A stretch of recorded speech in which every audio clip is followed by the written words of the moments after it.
Michigan's Military Heritage Museum. We welcome Kevin Gerych and from Bailey Excavating, Jacob Bailey. Good morning. Morning, guys. Morning. How's it going? Welcome back, Jacob. Yeah, thank you. Jacob and the Bailey family and the Bailey Company, proud supporters of the Michigan Military Heritage Museum. It's pretty awesome. How long have we had it and why is it here? We've been here since 2020.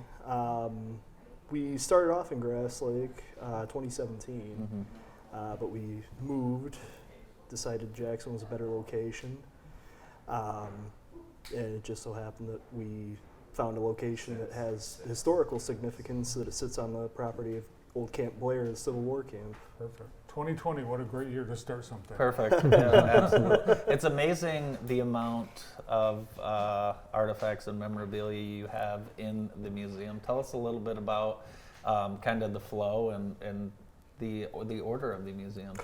Well, the order of the museum's pretty.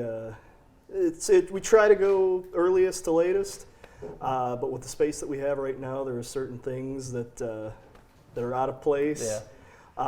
We're trying to work to rectify that issue right now.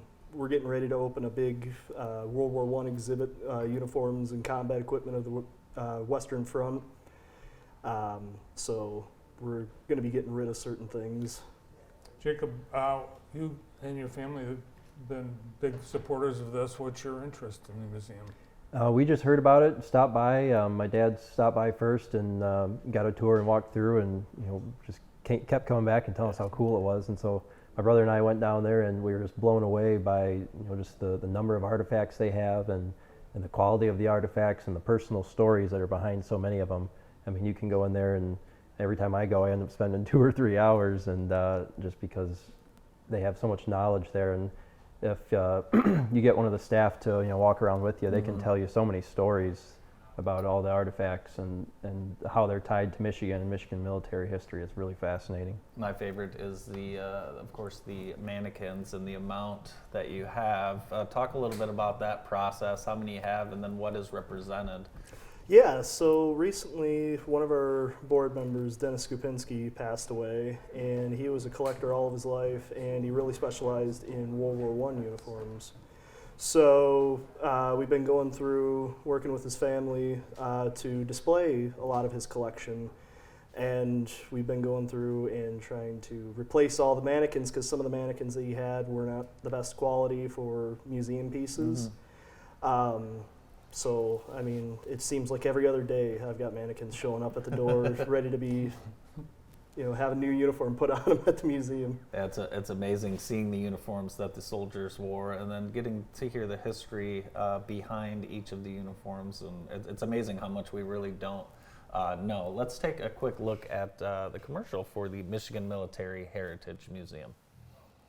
Step into the Michigan Military Heritage Museum and journey through our state's storied military past.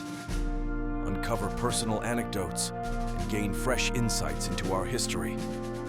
From untold stories to cherished memories, explore the diverse tapestry of Michigan's military heritage. Visit us today to honor our heroes, delve into the heart of our shared legacy. The Michigan Military Heritage Museum, where history comes alive. Awesome. Not just static displays, you bring in all kinds of things. You bring in groups, you bring in movies, you bring in tours. Absolutely, yeah. So recently we had the Swedish heavy metal band Sabaton. They put out a movie, The War to End All Wars. They premiered it on Veterans Day, November 11th, and that was a massive turnout. We had a showing at the Michigan Theater. Wonderful, wonderful turnout, and we love doing all sorts of things like that. Movies, getting reenacting groups together, that sort of thing. It's all encompassing. Yeah, I talked to a couple of members of Sabaton, and they wanted to come here because they wanted to thank you for preserving the history of America and the military, because a lot of them had personal connections in their history as well. The museum is open. People come from all over the country, all over North America. But for those of us right here in Jackson, it's so accessible. What are the days and hours that you're open, Kevin? Yeah, so we're open Wednesdays, Fridays, Saturdays, and Sundays, 11 to 5 the first 3 days, and then Sundays, noon to 4. And we'll be out there on Museum Day. I know that's gonna be fun. So should Yeah, be good. That's yeah. coming up in May. Yep, May 11th, Saturday. It's going to be a lot of fun. We're going to have military vehicles, free hot dogs while they last. We're going to have a yard sale and book sale. Got hundreds of military books to pick through. Oh wow. So, and then we'll also have a Civil War presentation lecture about General. Well, thanks so much for honoring our nation's and Michigan's military past. And Jacob, thanks to you for sponsoring the museum. Thanks for coming in today. Absolutely. Yeah, Thank you guys. both. Kevin Gerych and Jacob Bailey. More of the Morning Show after this.